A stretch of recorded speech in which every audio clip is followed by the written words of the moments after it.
Hello everyone, welcome back to my channel Amatul's kitchen.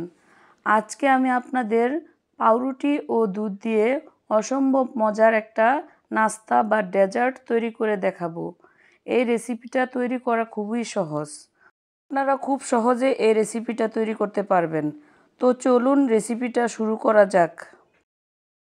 এই রেসিপিটা আজকাল এত বেশি ভাইরাল হচ্ছে, তাই ভাবলাম আমিও একবার ট্রাই করে দেখি।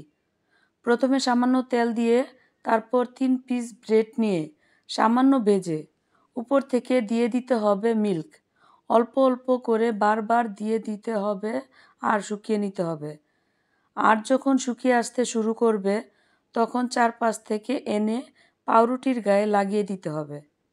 এ পর্যায়ে চুলার আঁচটা মিডিয়াম টু লোতে রাখতে হবে। এভাবে কয়েকবার মিল্ক দিয়ে আমি শুকিয়ে নিয়েছি। মিল্ক দেওয়া শেষ হয়ে গেলে দুই পাশে গোল্ডেন ব্রাউন কালার আসা পর্যন্ত ভেজে নিতে হবে। আর এই তো তৈরি হয়ে গেল সফট এবং ক্রিমি ডেজার্ট। খেতেও দারুণ হয়েছে। ভিডিওটা ভালো লাগলে লাইক, কমেন্ট, শেয়ার করবেন এবং নতুন নতুন রেসিপি পেতে চ্যানেলটিকে সাবস্ক্রাইব করবেন।